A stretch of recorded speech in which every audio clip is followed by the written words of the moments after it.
सबसे पहले इस ग्रंथ को पढ़ने से पहले हम लोग थोड़ा इस ग्रंथ के कवि जो महाकवि भवभूति हैं उनके विषय में उनका परिचय प्राप्त कर लेते हैं।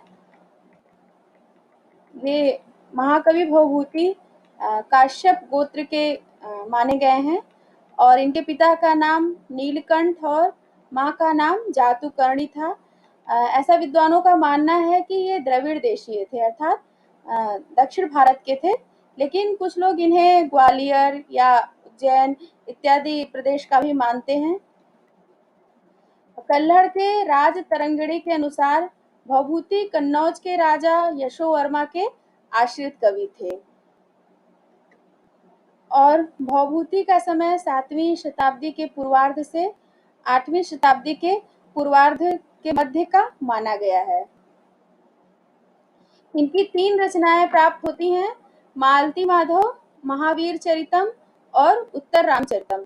तीनों ही रूपक हैं। रूपक समझते हैं? रूपक अर्थात जो अभिनय जिसमें किया जाता है, ऐसे ग्रंथ 10 रूपक माने गए हैं। जो रूपकों की भेद बताए गए हैं उसमें 10 रूपक हैं, जिसमें नाटक है, प्रकरण इत्यादि है। तो मालती माधव प्रकरण ग्रंथ है, इसमें 10 अंक है और महावीर चरितम और उत्तर रामचरितम ये नाटक है। इन दोनों में 7-7 अंक है। नाटक में 7 अंक माना गया है, तो उत्तर रामचरितम और महावीर चरितम में भी 7 अंक है, इसलिए ये दोनों नाटक हैं। महावीर चरितम, मालती माधव तो एक काल्पनिक कथा पर आधारित है, लेकिन महावीर चरितम और उत्तर रामचरितम दोनों राम के कथा पर आश्रित है। महावीर चरितम राम के राज्याभिषेक से पूर्व की कथा है और उत्तर रामचरितम में राम के राज्याभिषेक के बाद की कथा है, तो इसीलिए इसका नाम उत्तर रामचरितम है। उत्तर रामचरितम में 7 अंक हैं और देखिए सभी अंकों के नाम हैं। हमारे यहाँ संस्कृत के जो नाटक लिखे जाते हैं उसमें यह एक परंपरा रही है कि जो अंक होते हैं नाटक के उनका नाम भी रखा जाता है। उसमें प्रत्येक अंक में जो कथा वर्णित होती है उस कथा के आधार पर उस अंक का एक विशेष नाम रखा जाता है। तो उत्तर रामचरितम के प्रथम अंक का नाम है चित्र दर्शन, द्वितीय अंक का नाम है पंचवटी प्रवेश, तृतीय अंक का छायांक, चतुर्थ अंक कौशल्या जनक योग, पंचम अंक कुमार विक्रम, षष्ठ अंक कुमार प्रत्यभिज्ञान और सप्तम अंक सम्मेलन अंक है। यह कथा वाल्मीकि के रामायण से ली गई है, लेकिन कवि ने इसमें अपने प्रतिभा के बल पर कहीं कहीं परिवर्तन भी किया है। कथा में ऐसा परिवर्तन किया है जिससे यह नाटक एक सुखांत नाटक बन गया है। जैसे हमने वाल्मीकि के रामायण में जो कथा सुनी है उसमें सीता का अंतिम में भूमि में प्रवेश हो जाता है, अर्थात सीता और राम का वियोग होता है, लेकिन इस कथा में सीता वन में जाती हैं और लव कुश का जन्म होता है और अंतिम में पुनः राम और सीता का मिलन होता है। तो यह भवभूति ने कहीं कहीं अपेक्षित परिवर्तन करके इस नाटक को एक सुखांत नाटक का रूप दिया है। और इस रचना का प्रधान रस करुण रस है। प्रत्येक रचना में एक प्रधान रस होता है और बहुत सारे उसके अंग रस होते हैं। अंगी रस और अंग रस अर्थात जो मुख्य रस होता है वह उसी को प्रधान रस कहते हैं। तो इसमें प्रधान रस करुण रस माना गया है। भवभूति ने स्वयं स्वीकार किया है एको रसः करुण एव, अर्थात सभी रसों में मुख्य रस कौन है? करुण रस प्रमुख है। इसलिए हम कह सकते हैं कि उत्तर रामचरितम में भी करुण रस ही है। और इसमें रीतियां जो प्रयोग हुई हैं वह वैदर्भी और गौड़ी रीति का प्रयोग हुआ है। तो यह एक सामान्य परिचय था। हमें 3 अंक इसका पाठ्यक्रम में निर्धारित किया है, प्रथम, द्वितीय और तृतीय। तो हम इसका विस्तृत अध्ययन करेंगे। देखिए सबसे पहले जो ग्रंथ प्रारंभ होता है तो प्रथम अंक, इसमें सबसे पहले नांदी, कोई भी नाटक लिखा जाता है तो उसमें सबसे पहले नांदी किया जाता है। नांदी वही है जिसको हम मंगलाचरण के रूप में जानते हैं। मंगलाचरण अर्थात जिसमें ग्रंथ को प्रारंभ करने से पूर्व ग्रंथकार द्वारा प्रार्थना की जाती है, नमस्कार किया जाता है, और ताकि ग्रंथ की समाप्ति निर्विघ्न रूप से हो और ग्रंथ का प्रचार प्रसार भी हो, इसलिए मंगलाचरण किया जाता है। हमारे यहाँ कहा भी गया है कि मंगलादीनि मंगल मध्यानि मंगलांतानि च शास्त्राणि प्रथन्ते, अर्थात अगर शास्त्र के प्रारंभ में, मध्य में और अंत में मंगलाचरण किया जाए तो शास्त्र का विस्तार होता है। तो इस तरह से मंगलाचरण किया जाता है, जिसको नाटक में नांदी शब्द से कहा जाता है। इसका नांदी है इदं कविभ्यः पूर्वभ्यो नमो वाकं प्रशास्महे वंदे मही च तां वाचम अमृतामात्मनः कलाम। पूर्वेभ्यः कविभ्यः इदं नमो वाकं प्रशास्महे। महाकवि कहते हैं कि पूर्व के कवियों को के लिए यह मेरा नमस्कार युक्त वाणी मैं समर्पित करता हूँ। अपने पूर्व के कवियों को मैं नमो वाकम इदम नमो वाकम प्रशास्महे, मैं यह नमस्कार युक्त वाणी, वाकम अर्थात वाणी, प्रशास्महे अर्थात प्रस्तुत करता हूँ। सबसे पहले इन्होंने अपने पूर्व के जो वाल्मीकि, वाण इत्यादि, कालिदास इत्यादि जो कवि हुए हैं, उनके लिए इन्होंने नमस्कार प्रस्तुत किया है। उसके पश्चात आत्मनः कलाम, आत्मा की जो, आत्मा अर्थात ब्रह्म, ब्रह्म का जो अंश, कला अर्थात यहाँ पे अंश, उस कला को मैं ताम अमृताम वाचम, उस अमृत वाणी जो आत्मा ब्रह्म की अंशभूत अमृत वाणी है, उसकी भी मैं वंदना करता हूँ, उसको भी मैं प्रणाम करता हूँ। वाणी कैसी है? अमृताम, जो अमृत है अर्थात कभी भी नष्ट नहीं होने वाली है, नित्य है। शब्द को नित्य माना गया है, वाणी को नित्य माना गया है, और उसे ब्रह्म के ही समान, ब्रह्म की एक कला माना है भगवती ने, अर्थात उसी का एक अंश माना है। तो इस प्रकार से इस नांदी में उन्होंने अपने पूर्व के कवियों का स्मरण किया है, उनको नमस्कार प्रस्तुत किया है, नमस्कार समर्पित किया है, और ब्रह्म की कला, ब्रह्म की अंश अमृत नित्य वाणी को प्रणाम किया है। इस तरह से इस नांदी में पूर्व के कवियों को प्रणाम किया गया है और वाणी की वंदना की गई है। यह हमारी परंपरा रही है कि नमस्कार करते हैं, 3 प्रकार से मंगलाचरण किया जाता है, नमस्कारात्मक, आशीर्वादात्मक और वस्तु निर्देशात्मक। ठीक है, वस्तु निर्देशात्मक वह मंगलाचरण होता है जिसमें विषय वस्तु को बताया जाता है, जो भी ग्रंथ में विषय वस्तु होता है उसको बताया जाता है, तब वह वस्तु निर्देशात्मक मंगलाचरण होता है। और जब नमस्कार किया जाता है तो नमस्कारात्मक होता है, और आशीर्वाद की कामना वाला मंगलाचरण आशीर्वादात्मक मंगलाचरण होता है।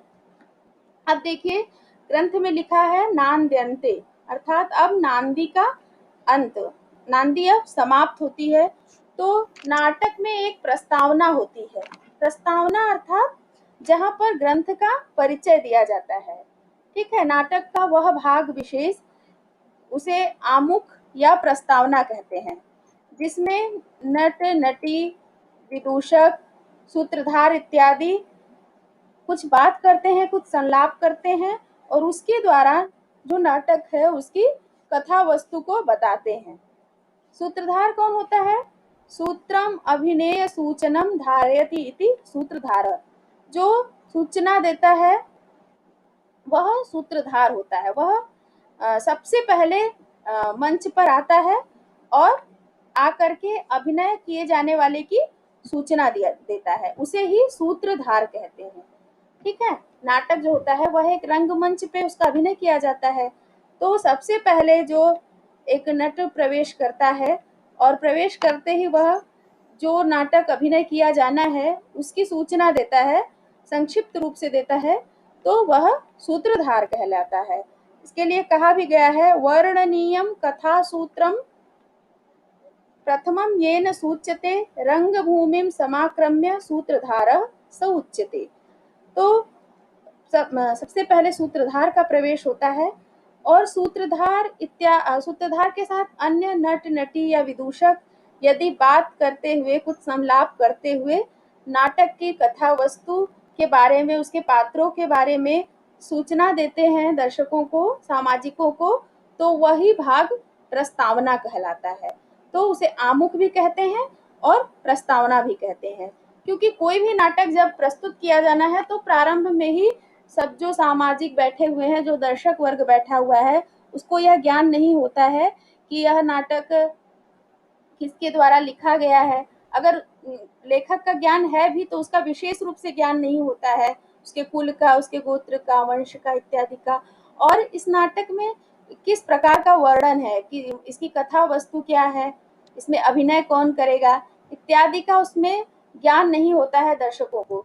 तो सूत्रधार आता है, वह थोड़ा परिचय कराता है और सूत्रधार के साथ अन्य नट नटी और विदूषक इत्यादि आकर के अगर संलाप करके उस संलाप के माध्यम से सूचना देते हैं तो वह जो भाग होता है, उतना भाग वह प्रस्तावना कहा जाता है। तो अभी यह नाटक प्रारंभ होने जा रहा है, तो हम इसकी प्रस्तावना को अब पढ़ेंगे। देखिए, इसमें सबसे पहले नांदी होता है और नांदी के बाद सूत्रधार प्रवेश करता है। देखिए, लिखा भी है नाटक में, सूत्रधार अलम अति विस्तरेण, मतलब बहुत ज्यादा विस्तार मत करो। जैसे ही नांदी हुआ तो कह देता है सूत्रधार कि अब विस्तार मत करो। अद्य खलु भगवतः काल प्रियानाथस्य यात्रायाम आर्य मिश्रान विज्ञापयामि, कि आज जो है मैं ज्ञान शक्ति आदि गुणों से संपन्न काल प्रियानाथ के यात्रा महोत्सव पर सम्माननीय महानुभावों से निवेदन करता हूँ, मैं उनको कुछ बताना चाहता हूँ। एवं अत्र भवन्तो विदां कुर्वन्तु, अस्ति खलु तत्र भवान् काश्यपः श्रीकण्ठ पद लांछन पद वाक्य प्रामाणज्ञो भवभूतिर्नाम जातु करणी पुत्र।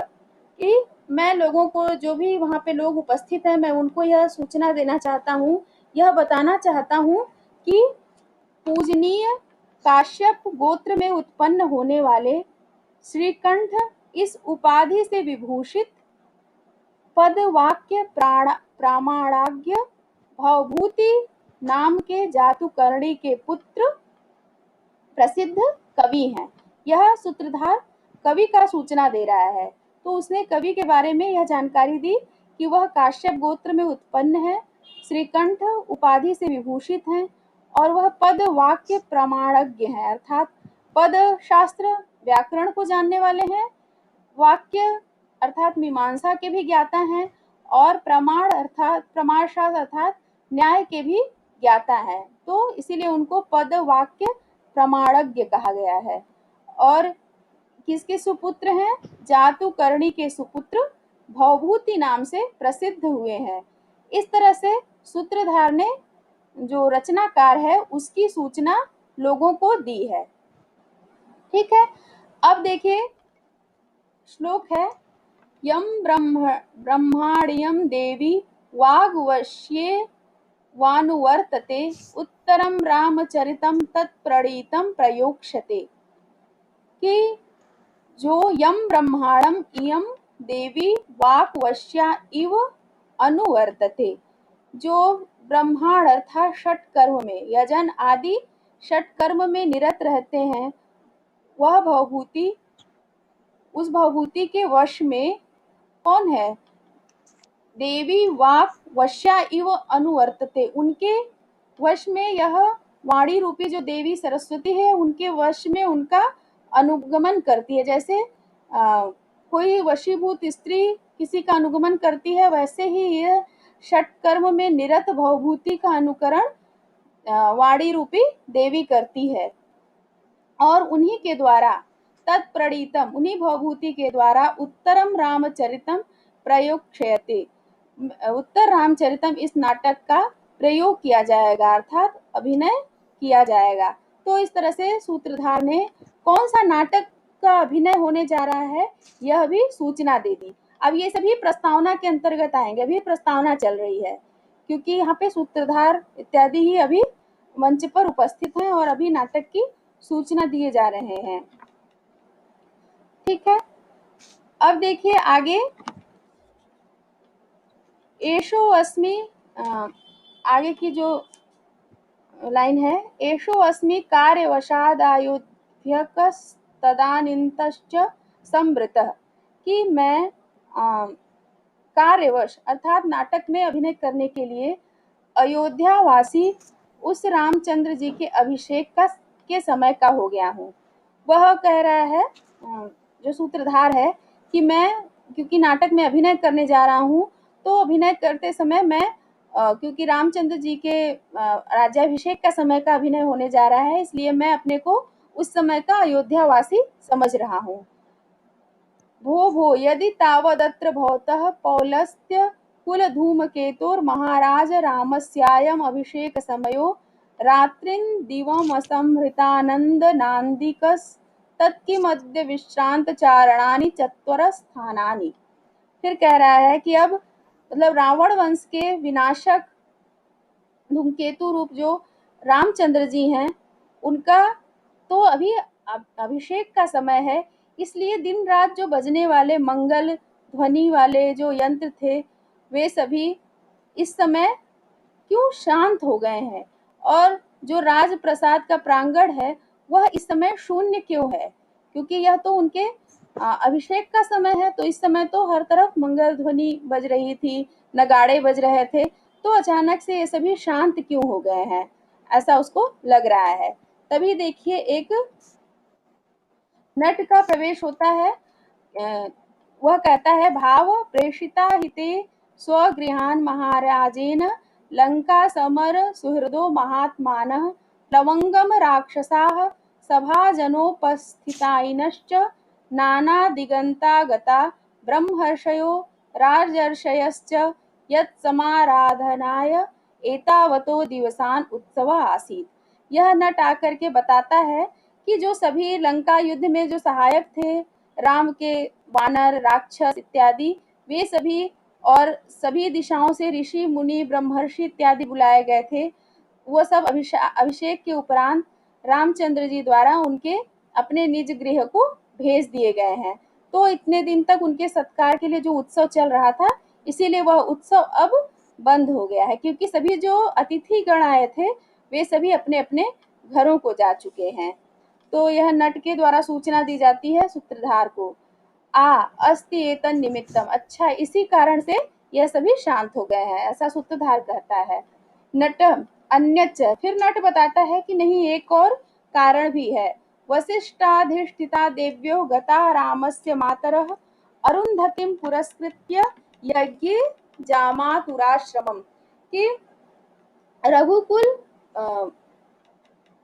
वशिष्ठ जो हैं, उनके वशिष्ठाधिष्ठिता देव्य रामस्य मातर, कि रघु के कुल के जो गुरु हैं वशिष्ठ, उनके संरक्षण में रामचंद्र जी की माताएं, रामस्य मातर तीनों माताएं, अरुंधतिम पुरस्कृत्य, अरुंधति को आगे करके, अरुंधति के नेतृत्व में यज्ञ जामातु आश्रमम गता, यज्ञ में अपने जामाता अर्थात दामाद के आश्रम में गई हुई हैं। इसलिए भी राजप्रासाद में, राजप्रासाद के प्रांगण में शून्यता का वातावरण है, क्योंकि कोई है ही नहीं इस समय। फिर वह पूछता है सूत्रधार, वैदेशिको अस्मीति पृच्छामि कह पुनरसो जामाता, कि मैं थोड़ा अनजान हूँ, वैदेशिक हूँ, मैं नहीं जानता कि उनके जामाता कौन है, दामाद कौन है, तो मुझे बताइए कि ये के दामाद कौन हो गए कौशल्या इत्यादि के। तब बताता है, कन्याम दशरथो शांत राजा शांतम नाम व्यजी जनक अपत्य कृतिकाम राज्ञे लोमपादाय याम ददौ, कि महाराज दशरथ की एक पुत्री थी शांता, जिसको उन्होंने लोमपाद राजा को दे दिया, लोमपाद राजा ने उसको अपनी पुत्री बना ली थी। तो इस तरह से दशरथ की एक पुत्री भी थी शांता नाम की, इसको लोमपाद ने गोद ले लिया था, क्योंकि उनको कोई संतान नहीं थी। विभांडक सुतस्तामृष्य श्रृंगम उपयेमे विभांटक के ऋषि के पुत्र ऋष्यशृंग से उसका विवाह हुआ था। तेन 12 वार्षिकम सत्रम आरब्धम। उसी ऋषि श्रृंग ने 12 वर्ष तक चलने वाले 12 वर्ष तक चलने वाले सत्र अर्थात यज्ञ को आरंभ किया है। तदनुरोधात कठोर गर्भामपि वधूम जानकीम विमुच्य गुरुजनस्तत्र गतः। उन्हीं के अनुरोध से जो ऋष्य श्रृंग हैं, वह चूंकि शांता के पति हैं इसलिए कौशल्या इत्यादि के माता हुए, तो उनके अनुरोध से कठोर गर्भ होने पर भी, वधु जानकी के कठोर गर्भा होने पर भी उनको छोड़ करके गुरुजन उनके यज्ञ में सम्मिलित होने के लिए गए हैं। कठोर गर्भ अर्थात पूर्ण गर्भ अर्थात शीघ्र ही वह प्रसव पीड़ा को प्राप्त करने वाली हैं। तो ऐसी जानकी को छोड़ करके सभी गुरुजन ऋष्यशृंग के यज्ञ में सम्मिलित होने के लिए उनके आश्रम गए हुए हैं। इसीलिए यहाँ पर शून्यता का वातावरण है। अभी प्रस्तावना ही चल रही है क्योंकि कथा वस्तु की देखिए परिचय दिया जा रहा है कि अभी क्या है, अयोध्या का वातावरण क्या है, किस समय की कथा का वर्णन किया जाएगा। सूत्रधार तत्किमनेन एहि राजद्वारा मेव स्वजाति समय नोपतिष्ठा। इस तरह से सूत्रधार और नट बात कर रहे हैं। सूत्रधार कहता है कि चलो हम लोग राजद्वार पे चल करके देखते हैं और वहां पे उपस्थित होते हैं। तो नट कहता है तेन ही निरूपयतु राज्ञः सुपरिशुद्धाम उपस्थानस्तत्रोपद्धतिम भाव, कि वहां पर चल करके हम लोग निर्दोष रूप से क्या राजा के प्रशस्ति में क्या कहेंगे उसका भी विचार कर लेंगे। सूत्रधार कहता है सर्वथा व्यवहर्तव्यम कुतो यवचनीयता यथा स्त्रीणाम तथा वाचाम साधुत्ते दुर्जनो जनः, कि सर्वथा व्यवहर्तव्यम अवचनीयता कुतः, कि हमेशा हम जब जो व्यवहार करते हैं उसमें दोष राहित्य संभव नहीं हो सकता है। थोड़ा बहुत दोष होता है, लेकिन संसार में जो लोग हैं वे जैसे स्त्रियों के पतिव्रता होने में संशय करते हैं, उसी प्रकार से वाणी के निर्दोष होने पर भी, वाणी में कोई दोष होने पर न होने पर भी वे लोग दोष दिखाते हैं। हम अगर व्यवहार करते हैं तो हमेशा उसमें दोष न हो ऐसा नहीं हो सकता, थोड़ा बहुत दोष हो सकता है, लेकिन संसार के लोग जैसे स्त्रियों के चरित्र पर सर्वदा संशय करते रहते हैं, सच्चरित्र होने पर भी उनमें कुछ न कुछ दोष देखते रहते हैं, वैसे ही दुर्जन लोग हम कवियों की वाणी में भी दोष दर्शन करते रहते हैं। इस तरह से दुर्जनों का क्या व्यवहार होता है यह कवि ने बताया कि कवि तो अपने तरफ से हमेशा अच्छी वाणी का प्रयोग करते हैं, अच्छा वर्णन करते हैं, लेकिन जो दुर्जनों की दृष्टि होती है वह अच्छे वाणी में भी, निर्दोष वाणी में भी, प्रसाद माधुर्य आदि गुणों से युक्त वाणी में भी दोष का ही दर्शन करती है। इसके लिए इन्होंने उदाहरण भी दिया है। तो यह जो उदाहरण है स्त्रियों के चरित्र में संशय वाली बात, यह रामायण में हुआ भी है। जैसे सीता रावण के घर से जब आई तो उनके चरित्र पे के संशय को हटाने के लिए ही उनका अग्नि में परीक्षण किया गया। और आगे भी देखिए जो कथा वस्तु आएगी उसमें भी प्रजा द्वारा उनमें दोष दर्शन किया जाएगा। फिर अति दुर्जन इति वक्तव्यम, नट कहता है कि अरे दुर्जन ही नहीं अति दुर्जन कहिए, महान दुर्जन लोग ऐसा करते हैं। अब वह कह रहा है देव्याम अपि हि वैदेह्याम सापवादो यतो जनः रक्षो ग्रह स्थितिर्मूलम अग्निशुद्ध त्वनिश्चयः, कि जो देवी है, यहाँ देव्या अर्थात देवी के रूप में जो सीता हैं उनमें भी लोगों ने दोष का दर्शन किया है। यतो ही जनः देव्याम वैद्यामपि सापवाद, क्योंकि लोग देवी सीता के विषय में भी अपवाद देखते हैं, उनमें भी निंदा करते हैं, उनके चरित्र के विषय में भी निंदा करते हैं। रक्षो गृह स्थिति मूलम, उसके मूल में क्या है कि रक्ष अर्थात राक्षस जो रावण था उसके घर में रहना उसका कारण है उनके में दोष देखना। यद्यपि अग्नि शुद्ध तो अनिश्चय, यद्यपि वह अग्नि में उनके चरित्र की शुद्धता का प्रमाण दिया गया था अग्नि में प्रवेश करके, फिर भी उसमें भी लोगों को अनिश्चय है, अर्थात संशय है। इसलिए लोग इतने दुर्जन हैं कि देवी सीता के विषय में भी वे निंदा करते हैं, उनके चरित्र के विषय में भी संशय करते हैं। और उसके मूल में क्या है, उनके चरित्र के विषय में क्यों संशय करते हैं? क्योंकि वह रक्ष अर्थात रावण, राक्षस राज रावण के घर में स्थित थी।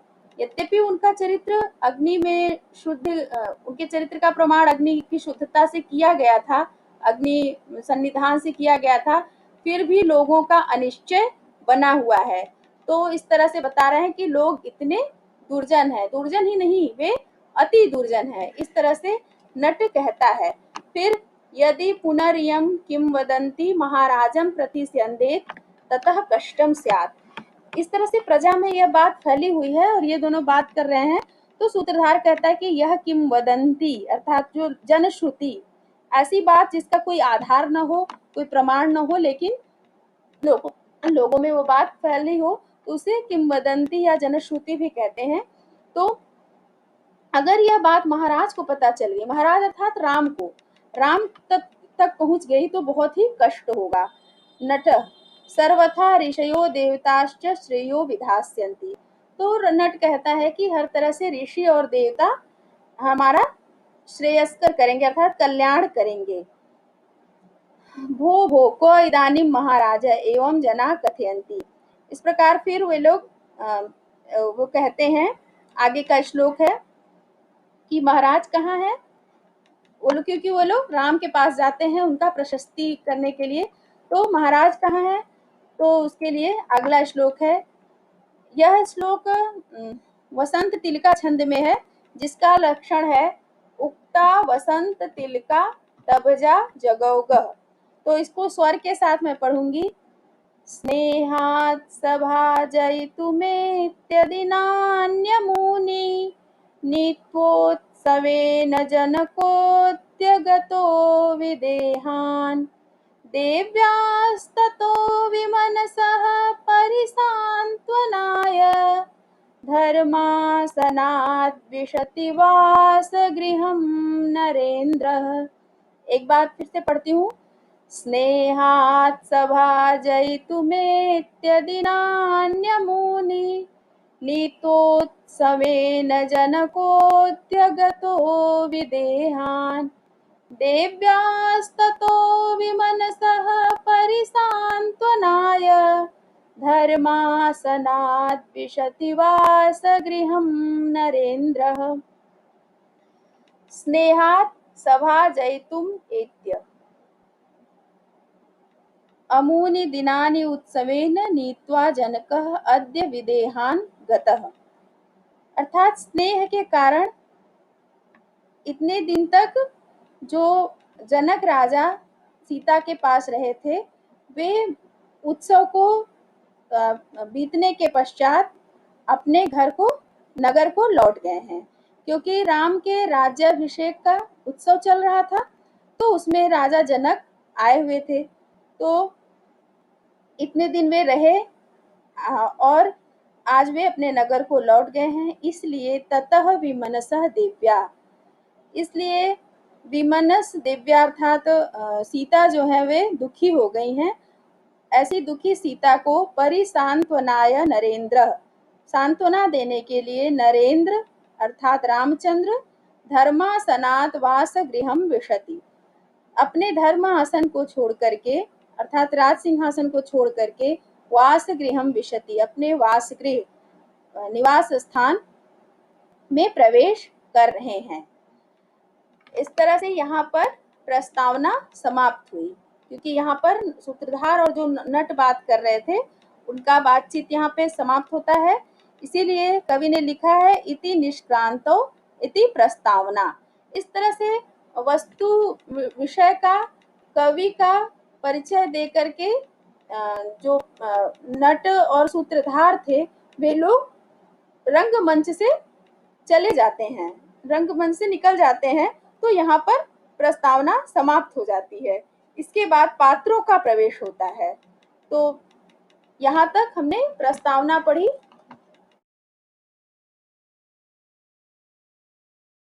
जो अभिनय करने वाले पात्र